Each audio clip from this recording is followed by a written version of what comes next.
Tuhan hadir di bait kudusnya saat umat mencari wajahnya, berseru, berdoa, bersujud menyembah dan menikmati kehadirannya. Tuhan mau dekat dengan umatnya yang datang dengan segenap hatinya, berseru, berdoa, bersujud menyembah dan menikmati kehadirannya.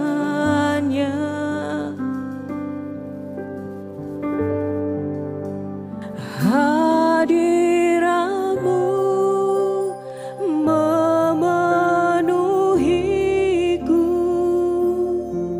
hadirat kudusmu penuhi baitmu, dan ku tersungkur menyembahmu. Yang ku nampak hanya kemuliaan-Mu. Tuhan hadir di bait kudusnya. Tuhan hadir di bait kudusnya saat umat mencari wajahnya, berseru, berdoa, bersujud menyembah dan menikmati kehadirannya. Tuhan mau dekat dengan umatnya yang datang dengan segenap hatinya, berseru, berdoa, bersujud menyembah dan menikmati kehadirannya.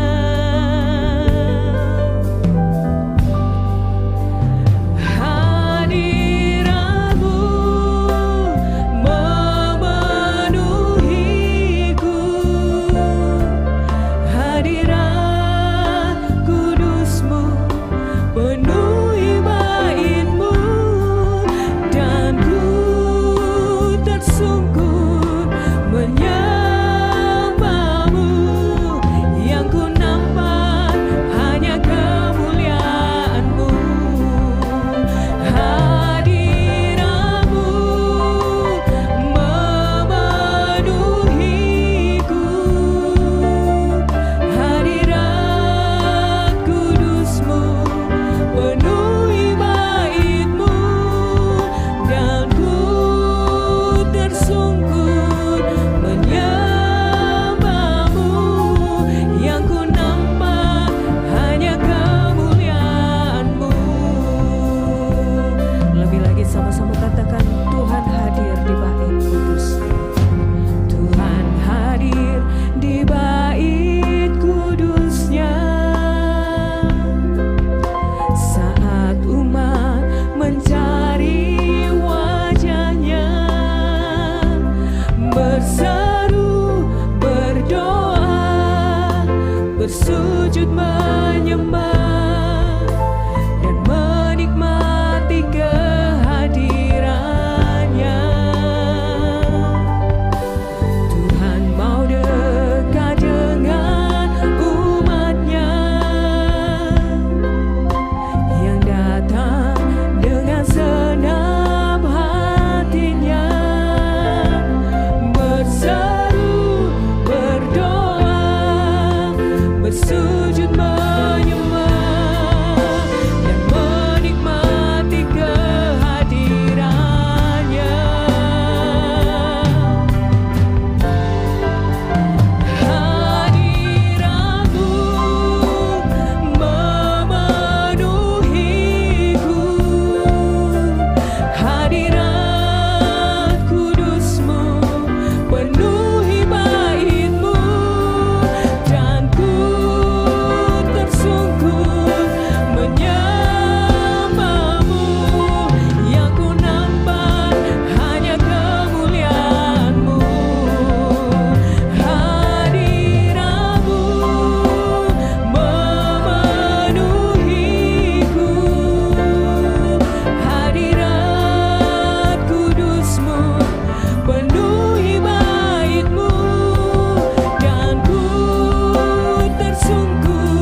Mari kita berdoa jemaat yang dikasihi Tuhan.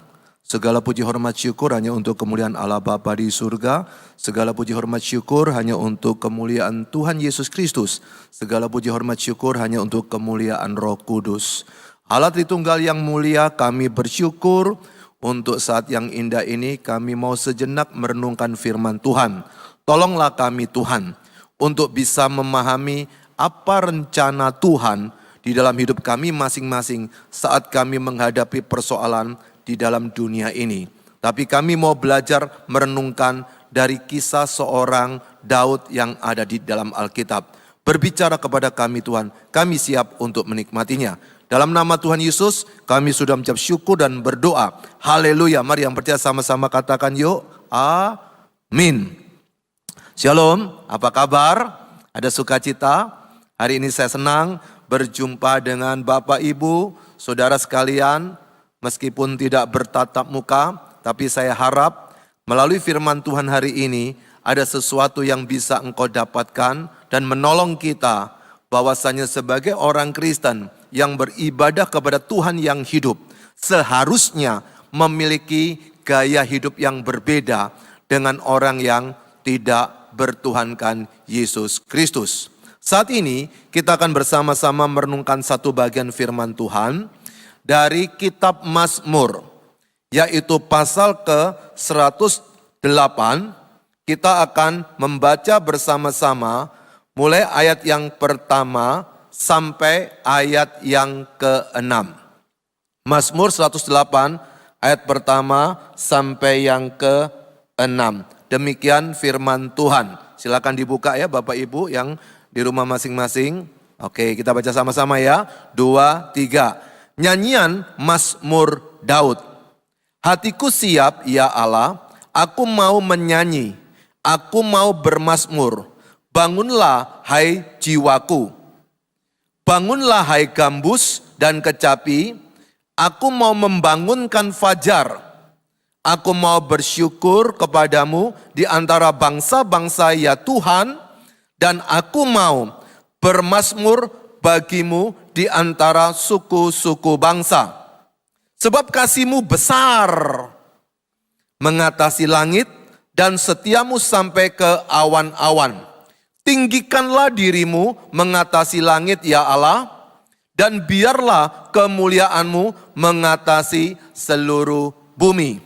Tentu pada waktu saya membacakan tadi, paling tidak ada 2 lagu yang diambil dari kisah ini. Yang pertama itu ketika kita mendengarkan sebuah pujian tentang membangunkan fajar. Kemudian yang kedua tentang tinggikan dirimu mengatasi langit. Padahal saudara tahu kisah ini kisah yang sesungguhnya sangat mencengkeram.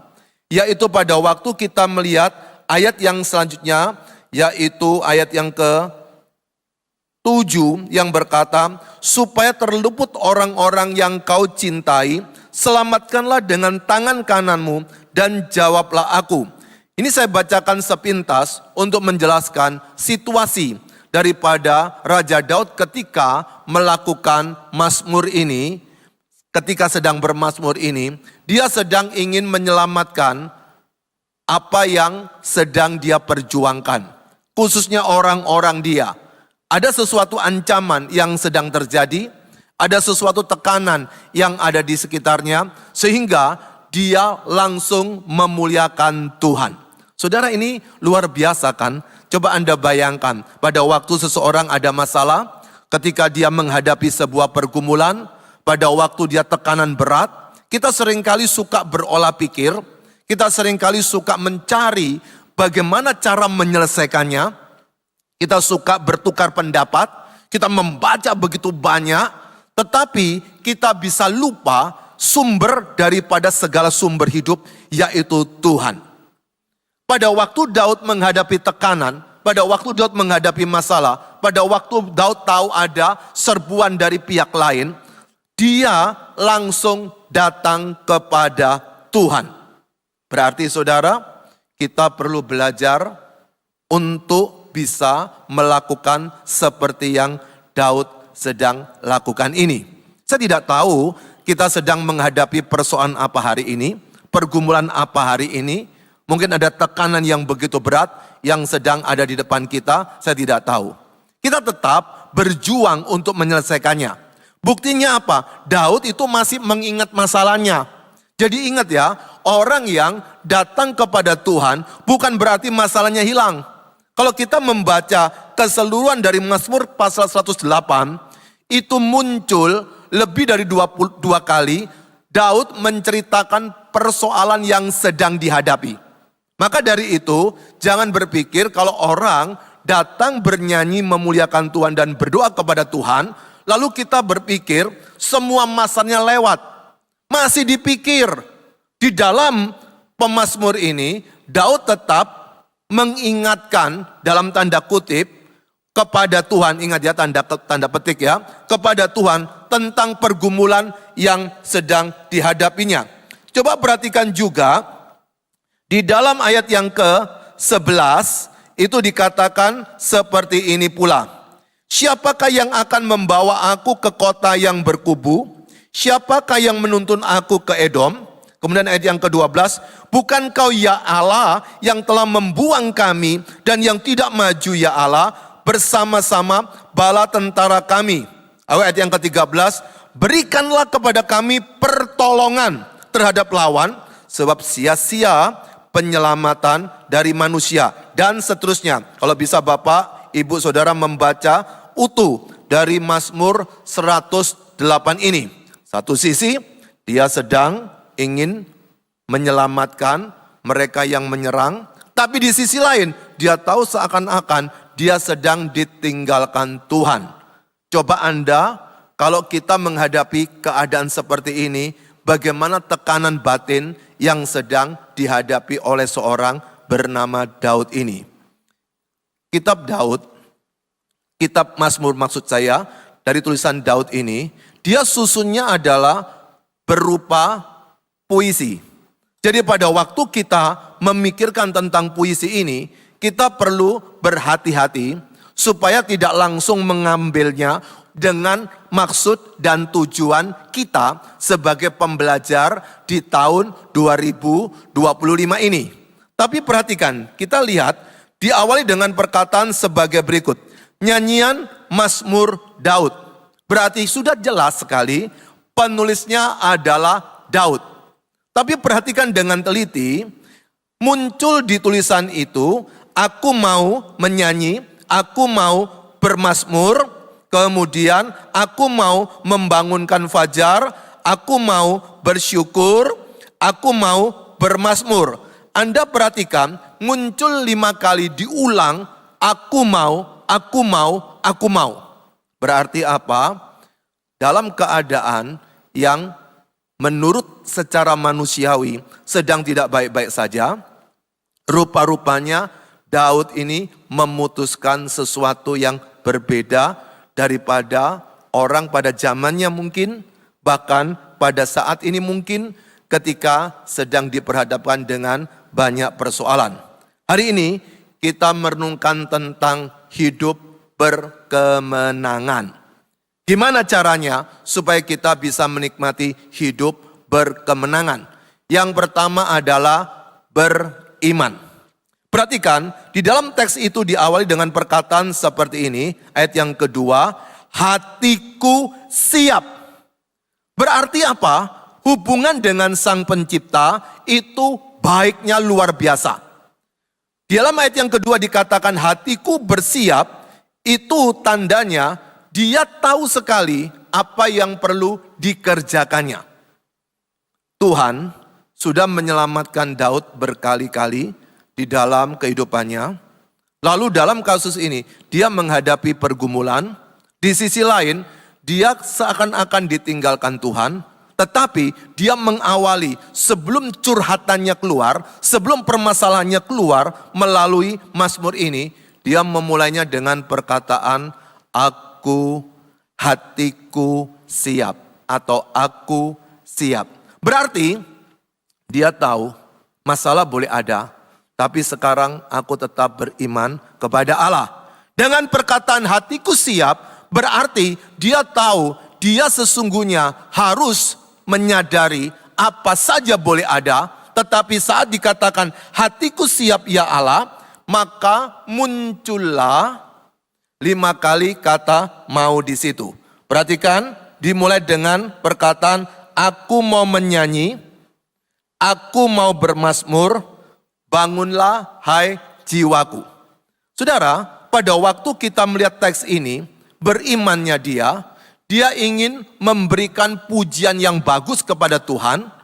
Namun di bagian bawah ada perkataan bangunlah hai jiwaku.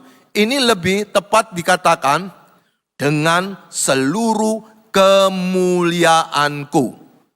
Kita memang sulit untuk memahami ini karena dia adalah seorang raja pada waktu itu. Jadi pada waktu dia datang kepada Tuhan, dia mengatakan dengan seluruh kemuliaanku. Tapi terjemahkan bangunlah hai jiwaku. Kita bisa juga mempergunakan ini untuk kita setiap hari. Artinya apa? Untuk beriman kepada Tuhan di dalam keseharian kita, kita perlu menyadarkan diri kita siapa sesungguhnya kita ini di hadapan Tuhan. Pada waktu kita memikirkan tentang beriman, ada beriman yang terkait dengan keselamatan. Itu adalah sifatnya kasih karunia semata-mata. Tapi ada juga iman yang terkait dengan keseharian.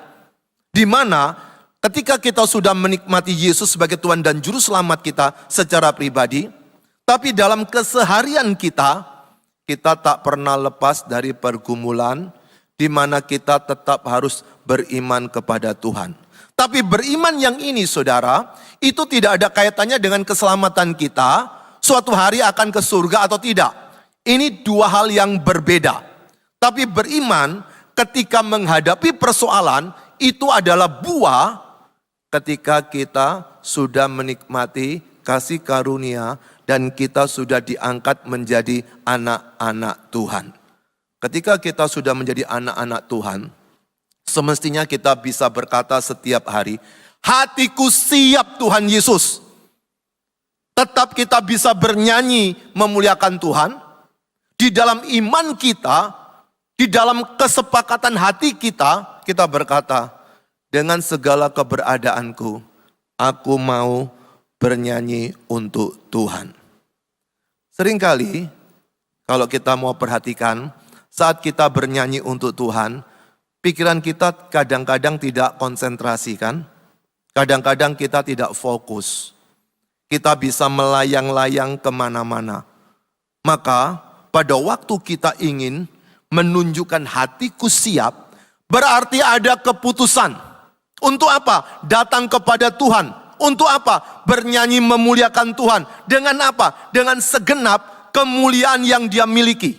Itu sebabnya seringkali kebanyakan, contoh ya, saya tidak mengkritik para WL atau singer, mungkin terlalu hafal dengan lagu-lagu rohani, dengan lagu-lagu yang memuji memuliakan Tuhan, sampai akhirnya pada waktu menyanyi itu tidak dengan serius atau tidak fokus, mulutnya tetap bisa bersuara, padahal mungkin pikirannya tidak sedang menikmati kata demi kata, hatinya mungkin tidak sedang siap beriman kepada apa yang dikatakan oleh lagu tersebut. Semestinya seorang yang suka bernyanyi untuk Tuhan, hidupnya itu pertumbuhan rohaninya bagus. Kenapa? Kalau dia mau betul-betul menikmati kata-kata yang diucapkan tadi. Tetapi kalau tidak, dia tidak mungkin bisa beriman kepada Tuhan. Karena apa? Karena pikirannya sedang jalan-jalan. Pada waktu kita berkata dengan pujian Allah kuasa melakukan, tapi pikiran kita tidak sedang memikirkan karya Tuhan Allah. Ketika kita menyanyikan Tuhan Yesus baik, kita cuma bisa bergaya Tuhan Yesus baik, tetapi hati kita tidak sedang menikmati kebaikan Tuhan. Hari ini saya tidak tahu apa yang sedang kita hadapi, tapi belajar hatiku dikatakan di situ siap, ya Allah. Berarti apa? Untuk bisa menikmati hidup berkemenangan bersama dengan Tuhan, kita perlu terus-menerus beriman kepada Tuhan dengan berkata, hatiku siap. Tetapi hal yang kedua, saudara, dikatakan di situ di ayat yang ketiga, karena ini ada dua jenis ayat, kadang-kadang saya juga perlu hati-hati. Bangunlah hai gambus dan kecapi, aku mau membangunkan fajar. Pada waktu kita sudah bersiap untuk menikmati Tuhan dengan beriman, dengan segala kemuliaan, maka dari beriman tadi kita sedang menjelaskan dengan bersaksi apa yang sudah kita lakukan dengan alat musik, dan bahkan dikatakan di situ membangunkan fajar. Siapa yang bisa membangunkan fajar? Berarti apa? Apa yang dikerjakan itu menimbulkan satu dampak. Apa yang sedang dikerjakan itu, dia tidak sedang berdiam diri. Pak, bagaimana kalau saya itu tidak bisa main gambus dan kecapi? Bapak Ibu, ini bukan masalah keterampilan main gitar. Tetapi ini sedang menjelaskan bahwa kalau engkau fokusnya bagus dengan Tuhan, itu bisa berdampak. Maka kalau yang pertama kita beriman, kedua bersaksi. Bersaksi melalui apa? Apa yang kita kerjakan itu berdampak. Siapa bisa membangunkan fajar? Maka itu kalau bisa pada waktu bangun pagi, cepat-cepat datang kepada Tuhan. Seringkali kita bukan membangunkan fajar, tapi fajar membangunkan kita. Di gereja ini ada doa pagi hari jam 4 gerdu. Jangan sampai gerdunya yang membangunkan kita. Kalau perlu kita yang membangunkan gerdu tadi. Jadi pada waktu sebelum gerdu dimulai, cepat-cepat datang untuk beribadah. Maka seseorang yang sedang bersiap, hatiku siap, maka yang pertama, dia bukan cuma bisa bernyanyi dengan segala keutuhannya, dengan segala kemuliaannya, tetapi itu bisa ada berdampak. Dia bisa bersaksi untuk menunjukkan siapa sesungguhnya dirinya yang sedang beribadah kepada Tuhan. Lalu di ayat yang ke-4 dikatakan, aku mau bersyukur kepadamu di antara bangsa-bangsa ya Tuhan, aku mau bermazmur bagimu di antara suku-suku bangsa. Yang pertama, seseorang itu pada waktu dia ingin menikmati hidup berkemenangan, B pertama beriman, berarti terhubung dengan Tuhan. Tapi B yang kedua bersaksi, berarti harus bisa berdampak dinikmati sekitarnya. Tapi B yang ketiga bersyukur. Perhatikan baik-baik apa yang dikatakan oleh ayat yang keempat ini. Di situ berkata, aku mau bersyukur kepadamu di antara bangsa-bangsa, ya Tuhan, aku mau bermazmur bagimu di antara suku-suku bangsa. Saya akan perkecil sedikit supaya kita tidak pakai bangsa-bangsa, tidak pakai suku-suku bangsa. Bagaimana caranya supaya kita bisa terus-menerus bersyukur, bermazmur untuk Tuhan di antara keluarga kita yang mungkin keluarga tersebut tidak mendukung apa yang kita kerjakan. Atau bahkan dia sedang menyerang kita sebagai seorang Kristen. Apakah kita bisa bersyukur? Seperti yang dikatakan Daud, aku mau bersyukur kepadamu di antara bangsa-bangsa. Berarti apa? Dia tidak menyendiri, tidak menyembunyikan diri. Sebelumnya saya katakan bersaksi. Berarti harus bisa dilihat oleh sekitarnya. Dan di sini dibuktikan bersyukur di antara bangsa-bangsa. Kemudian aku mau bermazmur bagimu di antara suku-suku bangsa. Berarti apa yang kita kerjakan itu bisa menjangkau sebanyak mungkin orang yang sedang kita layani. Bahkan kalau ada musuh kita di situ, mereka bisa tahu bahwa orang Kristen semakin dia mencintai Tuhan, dia belajar untuk bersyukur. Apa itu bersyukur? Orang yang bisa mengatur ritme atau gaya hidupnya dengan mengurangi tuntutan. Jadi kalau kita tuntutannya banyak, bersyukurnya akan turun. Kalau bersyukurnya naik, tuntutannya turun. Ketika kita sudah beriman kepada Tuhan, bahwa kita tidak mungkin ditinggalkan Tuhan, dan kita saksi kepada orang-orang, apa yang engkau kerjakan bisa dinikmati oleh siapa saja, maka belajar untuk tidak gampang menuntut pada waktu kita menghadapi pergumulan hidup setiap hari. Saya tidak tahu masalah apa yang sedang kau hadapi, tekanan seperti apa yang sedang ada di depan kita, tapi belajar untuk bersyukur. Supaya orang tahu, oh ternyata orang Kristen seperti itu. Sakit sih sakit, tapi tidak mudah bersungut-sungut. Ekonomi boleh tidak stabil Bapak Ibu, bukan cuma di Indonesia, bahkan di seluruh dunia. Tapi kita masih bisa bersyukur jikalau masih bisa makan 1 hari 3 kali. Mungkin lauknya tidak menyenangkan kita, tapi kita bisa bersyukur. Supaya orang-orang tahu, kok bisa ya ada orang seperti ini. Maka disitulah engkau sedang bersaksi siapa dirimu, dan engkau sedang menjelaskan imanmu kepada orang-orang di sekitar tersebut. Dan yang terakhir saudara, dikatakan di dalam ayat yang ke-5 dan 6, sebab kasihmu besar mengatasi langit dan setiamu sampai ke awan-awan, tinggikanlah dirimu mengatasi langit, ya Allah, biarlah kemuliaanmu mengatasi seluruh bumi. Kalau yang pertama, dia siap, dia sedang menunjukkan imannya, beriman kepada Tuhan. Tapi yang kedua, dia bersaksi supaya orang-orang bisa tahu melalui apa yang dia kerjakan.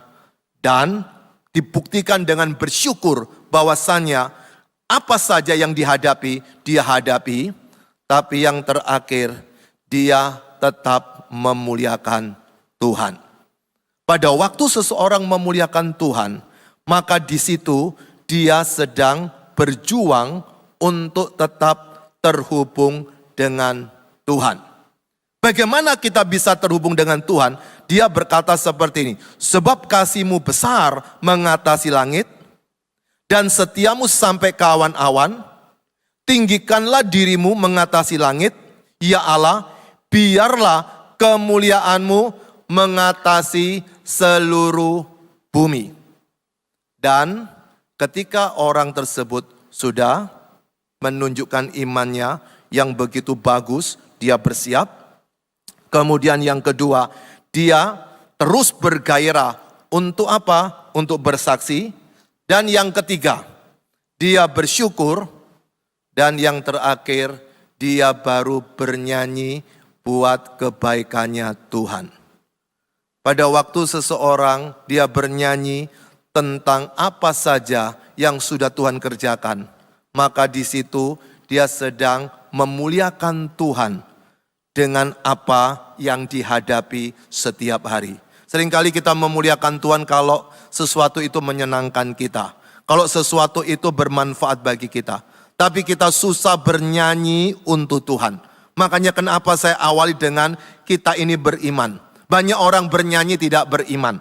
Yang kedua, kenapa tadi saya katakan bersaksi. Banyak orang bernyanyi itu bukan menjadi tempat dia untuk bersaksi.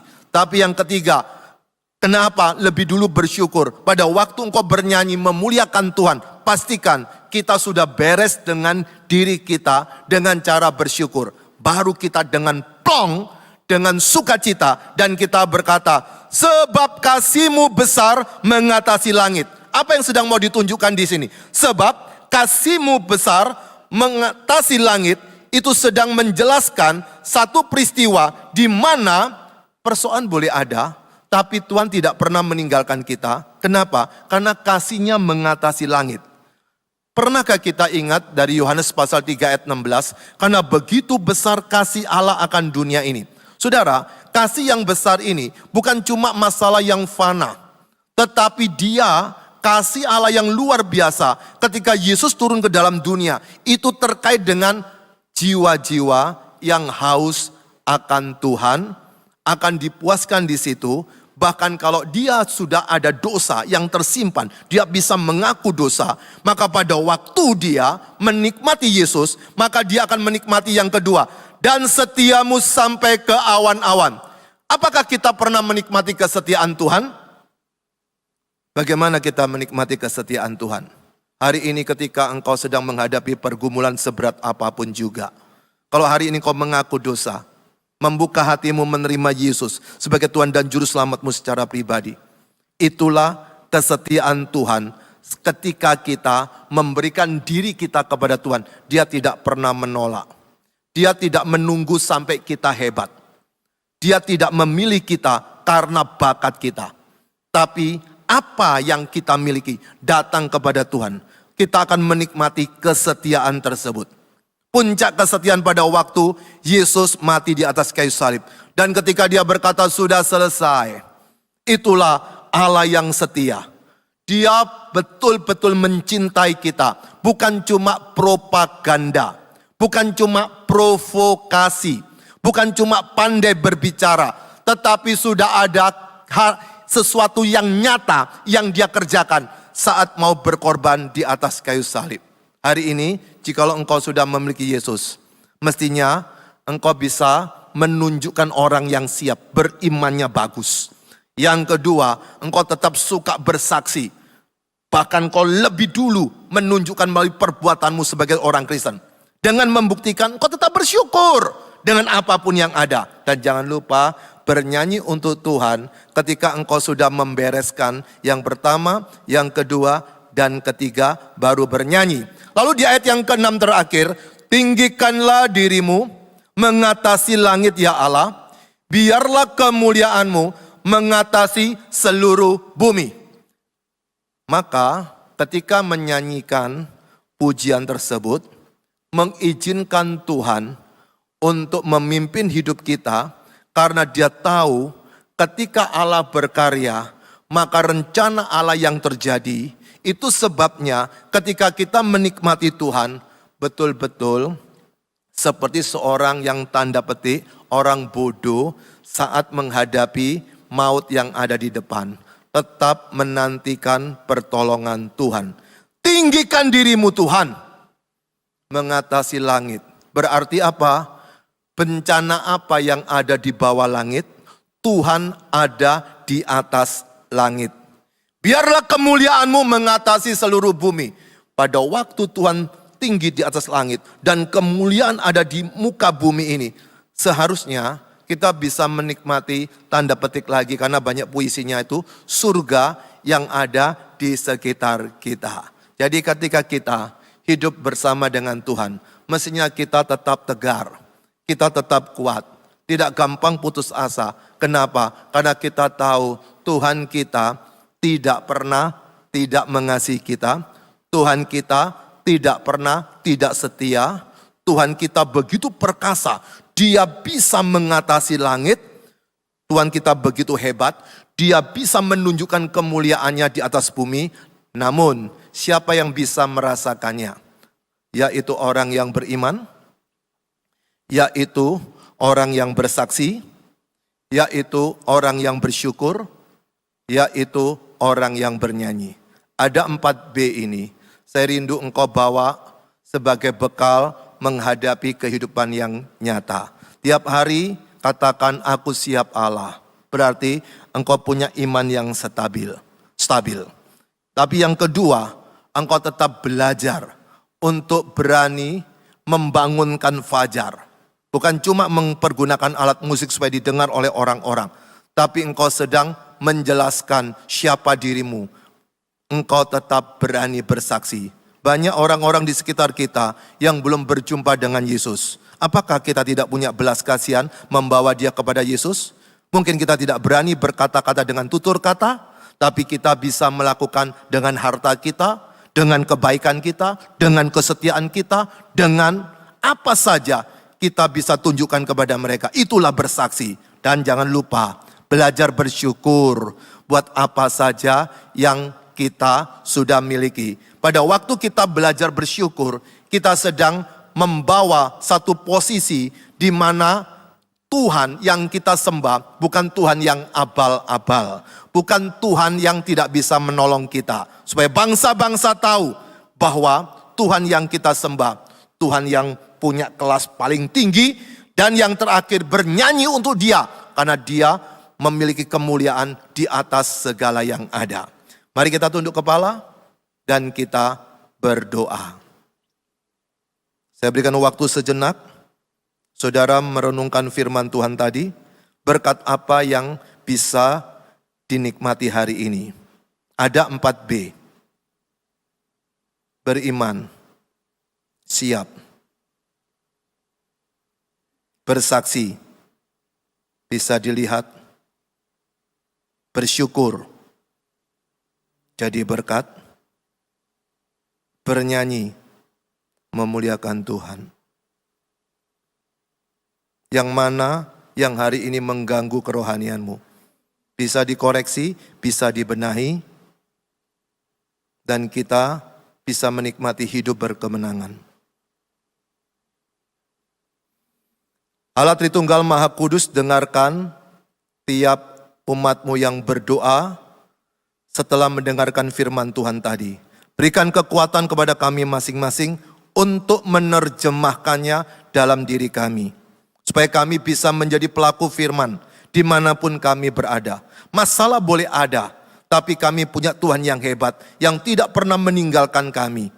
Terima kasih untuk apa yang Kau sudah kerjakan Yesus Tuhan di atas kayu salib untuk memulihkan hidup kami. Ajar kami ya Tuhan tetap beriman kepadamu.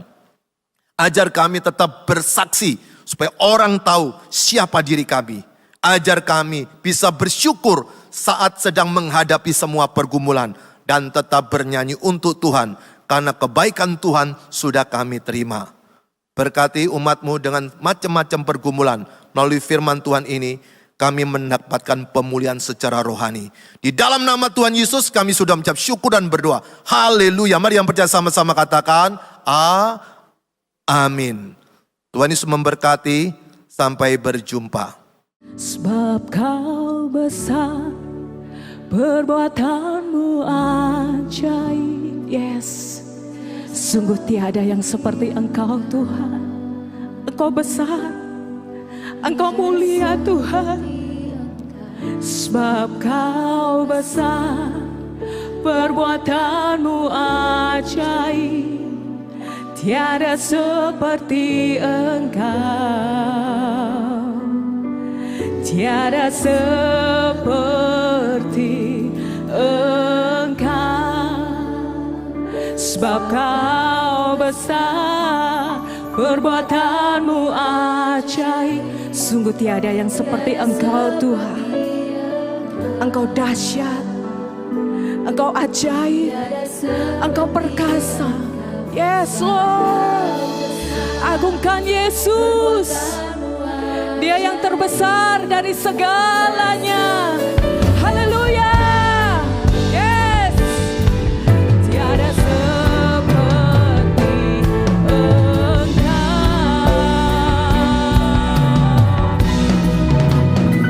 Sebab Kau besar, perbuatanmu ajaib. Tiada seperti Engkau. Tiada seperti Engkau. Sebab Kau besar, perbuatanmu ajaib. Tiada seperti Engkau. Tiada seperti Engkau. Lebih lagi, sebab Kau besar Tuhan. Sebab Kau besar, perbuatanmu ajaib. Tiada seperti Engkau.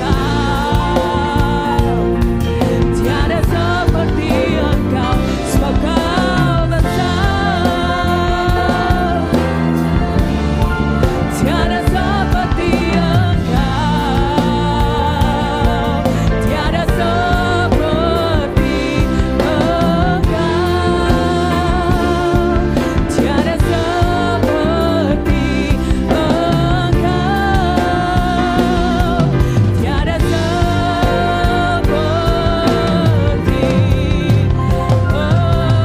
Engkau.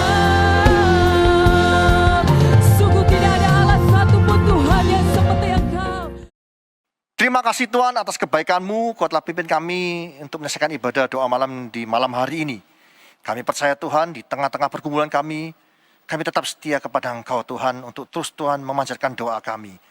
Kami tidak mampu Tuhan, tapi Engkau yang memampukan kami Tuhan. Karena kami percaya Tuhan, jika kami Tuhan sungguh-sungguh di dalam Engkau, mencari Engkau Tuhan, setiap saat, setiap waktu Tuhan, setia Tuhan mencari Engkau, kami percaya ada jalan keluar dalam setiap permasalahan kami. Kuatkan kami senantiasa Tuhan, melalui firman-Mu, kami percaya Tuhan. Kau akan terus bekerja melalui firman dalam hidup kami. Roh Kudus, Kau ingatkan kami terus apa yang kami lakukan, supaya kami terus menjadi orang-orang yang tangguh di dalam Engkau. Terima kasih Tuhan. Urapi hamba-Mu yang telah menyampaikan firman-Mu, Kau berkati hamba-Mu senantiasa dalam keluarganya, dalam setiap pelayanannya, dan setiap apa yang dilakukan hamba-Mu berhasil untuk kemuliaan nama-Mu saja Yesus. Kau juga terus memberkati Tuhan setiap jemaat-Mu dimanapun mereka berada. Kau berkati mereka senantiasa dalam kehidupan keluarga, pekerjaan, bisnis, pendidikan, pelayanan. Kau buat hamba-hamba-Mu Tuhan, anak-anak-Mu di gereja ini berhasil untuk kemuliaan nama-Mu saja. Terima kasih Tuhan. Kami terus juga berdoa Tuhan bagi pemerintah negara ini, Bapak Presiden bersama seluruh staf jajarannya, Kau berikan kekuatan yang baru senantiasa. Kau berikan hikmat-Mu untuk dapat menyelesaikan permasalahan-permasalahan yang ada di negara ini. Terima kasih Tuhan. Masuk kekasih, kita mengangkat kedua tangan kita untuk menerima berkat dari Allah Bapa.